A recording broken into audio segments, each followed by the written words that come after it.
तर मित्रांनो आज आपण एका शेळीपासून वार्षिक किती नफा मिळतो हे बघणार आहोत. म्हणजे एका शेळीपासून आपल्याला वार्षिक उत्पन्न किती होते आणि खर्च किती होते हा महत्त्वाचा विषय आज आपण बघणार आहोत. तर नमस्कार मित्रांनो, माझ्या द गोष्ट स्टोरी चॅनल मध्ये तुमचं खूप खूप स्वागत आहे. मित्रांनो, शेळीचं आपल्याला वार्षिक जर उत्पन्न काढायचं असेल तर पहिला शेळीचं चक्र समजून घ्यायला पाहिजे. शेळीचं चक्र म्हणजे तुम्हाला सांगतो मित्रांनो की शेळीचा पहिला गाभण काळ समजायला पाहिजे. शेळीचा गाभण काळ जरा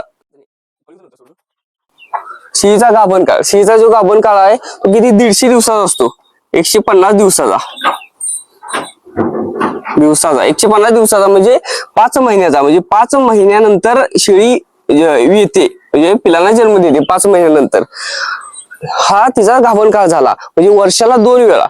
आणि जेव्हा ते 5 महिन्यानंतर येते, पिलांना करडाला जन्म देते, त्यानंतर पुन्हा ती महिन्यान 1.5 महिन्यान आपण तिला माझावर येते आणि तिला आपण भरू शकतोय. पण आपण महिन्यानंतर तिला भरू शकत नाही, कारण ती अशक्त असते. त्यानंतर 2 महिन्यानंतर तिला आपण भरवते. म्हणजे मध्ये जो 2 महिन्याचा गॅप आहे तो भाकड काळ झाला.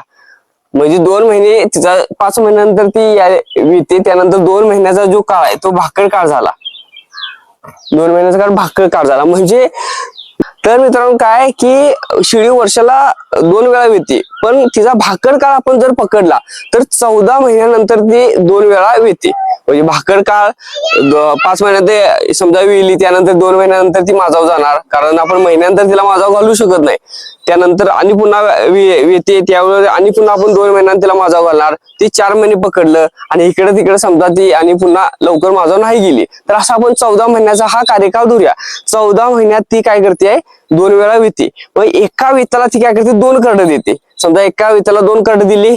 आता समजा एक वेत झालं, तिने काय दिला, एका वेतला 1 बोकड दिला आणि समजा 1 पाठ दिली.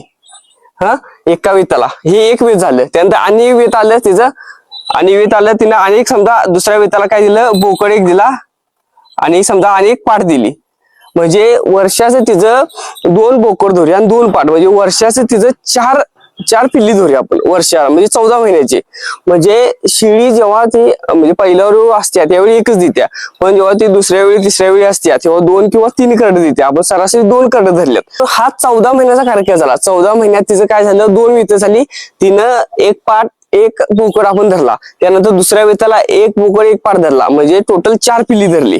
4 पिल्ल्यांचं आपण काय केलं, तिचं चांगलं तिला लिव्हर टॉनिक दिलं पिल्ल्यासनी.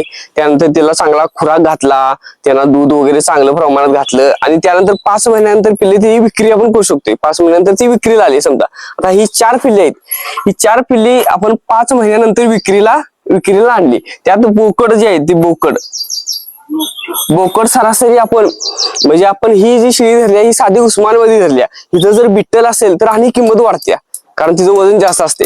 तरी पण आपण ही उस्मानाबादी रेग्युलर शेळी धरली आणि तिचं वजन वगैरे चांगलं असेल तर बोकड आपला 5 महिन्यानंतर कमीत कमी 1 बोकड 8,000 रुपयाला जाणार. किती, 8,000 रुपयाला 1 बोकड. म्हणजे हे 2 बोकड झालीत. आणि ज्या पाटा आहेत त्या पाटांच्या किमत्या थोड्या कमी असतात. पाटांची किंमत आपण 6,000 रुपये धरूया. म्हणजे 2 जे पाटा आहेत, ह्या 2 पाटा आहेत त्याची किंमत आपण 6,000 रुपये धरूया. म्हणजे ह्या 14 महिन्यात 4 पिल्ली, म्हणजे 2 वेताची 4 पिल्ला ही विक्री केल्या. मी काय म्हणाले, ही साधी शेळी आपली साधी, जर इथं दुसऱ्या जातीची बिटल चांगल्या जातीची असतील तर हिच्यापेक्षा बी किती पटीने तर चांगल्या किमतीला जातात. पण आपण ही साधी कमी गरीबाची शेळी आपण साधी धरूया.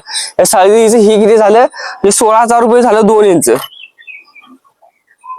त्यानंतर ही किती झालं, हे 12,000 रुपये झालं.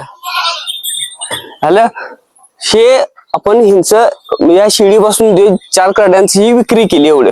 पण हा विक्री झाली, पण आपण जेव्हा ह्या 14 महिन्यात ह्या शेळीचे वेतन घेतोय त्यावेळी त्या शेळीला आपण खर्च पण करतोय. म्हणजे शेळीचा आपल्याला खर्च, आता शेळीचा खर्च काय असणार आहे की लसीकरण असणार आहे. तिला लिव्हर टॉनिक असणार आहे. त्यानंतर तिचा खुराक असणार आहे, तिला ओला चारा असणार आहे, तिला सुका चारा असणार आहे. असा तिचा खर्च पण आहे. मग वार्षिक ह्या शेळीचा आपण वार्षिक खर्च धरूया. 2,000 रुपये शेळीला आपण एक वार्षिक खर्च करतोय. खर्च धरूया, समजा एवढा चारा तिचा सगळा असा 2,000 रुपये खर्च धरूया.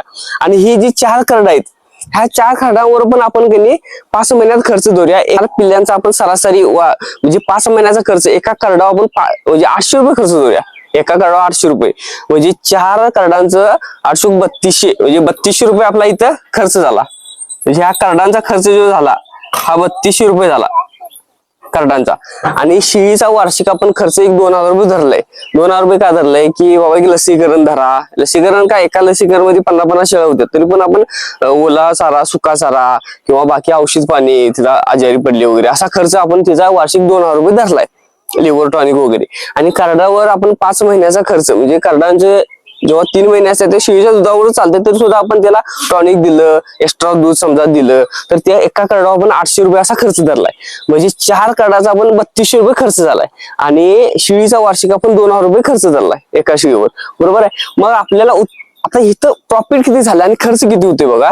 आता बघा की हे टोटल आपलं ज्या त्यांनी 4 कार्ड दिलं, त्या 2 आपण बोकड विकली, 2 पाटा विकली. बोकड किती 8-8 हजारला विकली, 16,000 रुपये झालं. पाटा आपण 6-6 हजारला विकल्या समजा, तर 12,000 रुपये झालं. मी काय म्हणतोय, ह्याच्यापेक्षा तुमचं जातवंत शेळी असेल तर किती पट्टीन तर जास्त किमतीने जात्या, पण आपण ही साधी शेळी धरल्या, साधी शेळी धरल्या. तर बघा हे आता आपण ह्याचा टोटल हे आता आपला 28,000 रुपये हा इन्कम झाला. म्हणजे तर एका शेळीपासून आपल्याला किती 14 महिन्यात हा 28,000 रुपये प्रॉफिट झालं, बरोबर आहे. आता ह्या प्रॉफिट मधून आपल्याला खर्च वजा करायचा आहे. खर्च काय म्हणले तुम्हाला की हा 3200 रुपये, म्हणजे एका कार्डावर आपण 800 रुपये मिनिमम 5 महिन्यात खर्च दिले. हा जी विक्री केल्या, हा 5 महिन्यानंतर आपण विक्री केल्या, बरोबर आहे. त्यानंतर एका कार्डावर आपण 800 रुपये दिले, हा 3200 रुपये खर्च यातनं मायनस करायचा. हा 3200 रुपये मायनस केला. त्यानंतर हे शेळीवर आपण वार्षिक 2000 रुपये खर्च झाला, ते 2000 रुपये आपण मायनस करायचे, बरोबर आहे. 22,800 रुपये होत्यात. म्हणजे 14 महिन्यात आपल्याला एका शेळीपासून, म्हणजे साध्या शेळीपासून म्हणाले, इथं जर जातवंत असेल तर मी काय म्हणते आणि तुमचं जास्त प्रॉफिट मिळते. पण एका 14 महिन्यात आपल्याला काय मिळालं की 22,800 रुपये एका शेळीपासून प्रॉफिट मिळालं. मी काय म्हणते वर्ष 2800 रुपये आणि खर्च झाला तुमचा, 2800 रुपये आणि तुम्ही खर्च केला, पण एका शेळीपासून प्रॉफिट आपल्याला किती मिळालं, 20,000 रुपये नीट प्रॉफिट मिळाले मित्रांनो. तर शेळी पालन आता मी तुम्हाला समजावून सांगितले एका शेळीपासून किती उत्पन्न मिळते, किती प्रॉफिट मिळते, ह्यानुसार तुमच्या लक्षात येत असेल की तुम्ही 10 शेळ्या घेतल्या तर तुम्हाला कसं प्रॉफिट मिळणार, काय मिळणार. शेळीत वार्षिक किती नफा होते मी तुम्हाला सांगितलेलं आहे.